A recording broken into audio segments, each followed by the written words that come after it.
All I have to say about the next speaker, the following words: assassinating liberal lies with documented facts. Wayne Dupree.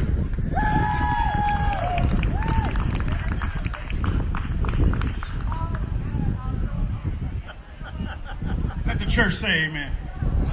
Let the church say amen now. I was raised in church. And right now, this looks like one of those little camp meetings. And there's nothing wrong with a camp meeting. You know why? Because you're around people that are like-minded. And basically what I'm looking at is people that love America just like me. I am a product of Kira Davis. No, actually, Kira helped me out. Kira helped me out over a couple years ago when I was just starting to get my life together, and I saw how she was bold, how she got out and how she told the truth, and she was getting attacked and she kept on going. And you know what? You start to learn from that, and you decide for yourself. You're like, you know what? I have to make a change because this country isn't doing what I thought or what I was taught that it was supposed to do. I was raised up in church. My dad was a pastor. My mom was a Sunday school superintendent. Actually, my mom is 86 years old right now, and she's still a Sunday school superintendent. We went to church 10 days out of 7. True, that's true. We did our homework in church, baptized in church. I played the drums. I cleaned the church. I was in 4 choirs. That's right. That's right. But let me also explain something. My dad voted Democrat. My mom voted Democrat. But they did not teach me that Republicans were racist. They never, actually, that never even popped out of their mouth. Where I learned this lie was in the community. And it's going through the community, and it's saturated through the community, that lie. There's so many lies that is going on in the communities.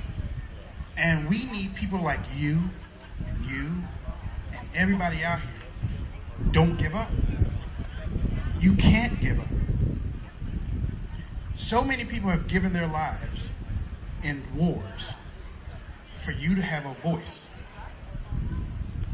And you would be dishonorable to shut up and go home and be sofa generals or kitchen colonels and fuss at the TV. You have to get out and about in the community. My dad used to go out into the community a lot, and we used to witness. I really don't see that much anymore in churches. But they used to witness. You need to witness the goodness of this nation. This nation is still good. It's just that we have rotten liberals and rhinos that are in office right now. They aren't listening to us. Over the last year, I've spent going to conferences, rallies. When I was pulling up, this reminds me of home. The back roads, the smell of barbecue, the camaraderie, the sitting down, the laughing, the holding up the hands, the kids running with the. I can't believe there's a camel over there, but there's a camel over there. But that's what I'm saying. This is America right here. Liberals try to put on TV. They have I call it a conclave of minstrels that they put up there during their little conferences saying that they are America. These people are not America. This is not what our country was brought up on and prayed up on. I don't know about you, but I used to be in shut-ins. That's right. We used to go in on Friday night and come out on Sunday with the love of God to come out and tell other people. So now we need that right now. We need to go out and be ambassadors of Christ like we're supposed to, and go out and tell people we are still good. That America is still great. Don't be afraid. You know what? The greatest insurance policy that your parents ever gave you, and everybody knows this, is that sticks and stones may break your bones, but names will never hurt you. Somebody calls you a racist, keep on talking. Somebody calls you a sellout, keep on talking. Because you have to have that common sense, and that's why we're here today. That's why we are here today.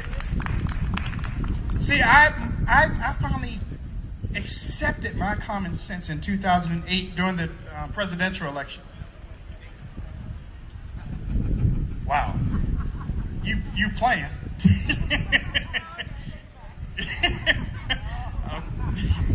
So basically, back in 2008 is when I gained my common sense. During the presidential election, I was going to vote Democrat. I was going to vote for Hillary Clinton. I thought Clinton was going to come in and fix what Bush did, and everything was going to be fine in the nation and everything. And all of a sudden, a black man went out.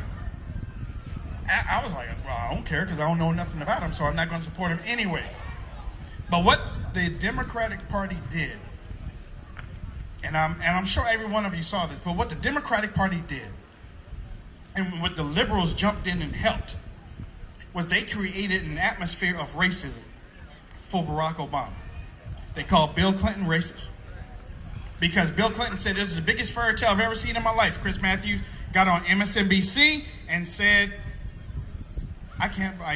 Bill Clinton is saying that a black man can't be president of the United States.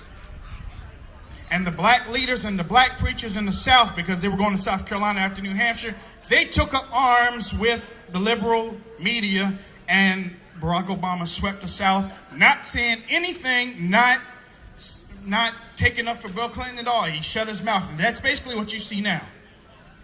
Every time somebody says something, or they call you racist, or they call us sellouts or Uncle Toms, Barack Obama doesn't say anything. He's like a little petulant child in the corner, soaking up all of the love from his little disciples and followers. But let me tell you something. His followers are not better than the followers of Christ.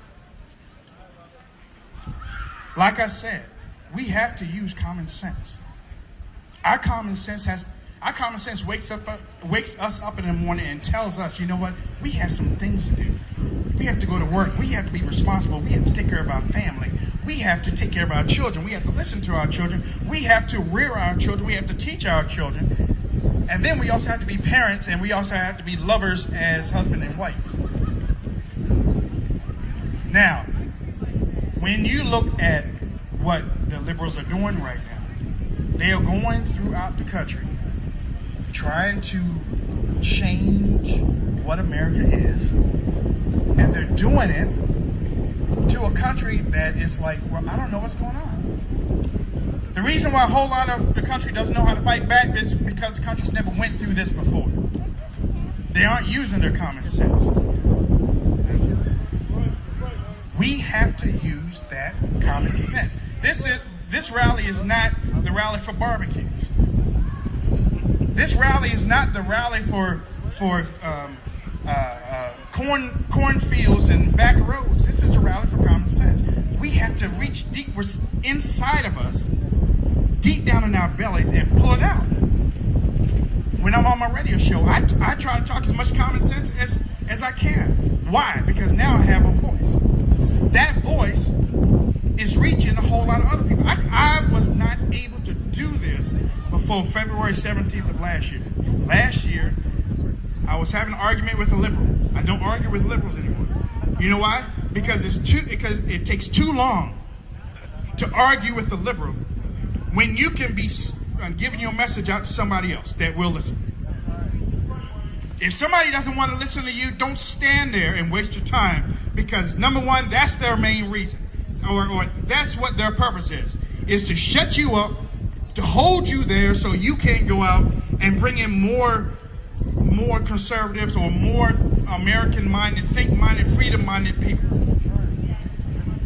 So all I'm saying, if you don't get anything else out of today, go home tonight, wash your face, wash your hands, get yourself ready for bed.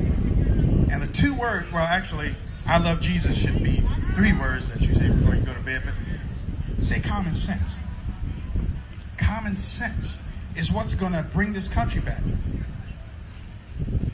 So I'm asking you, I want to actually thank you for everything that you have done. You've came out, you've given your time. Thank you for listening. News Ninja 2012. I'm out. Take care.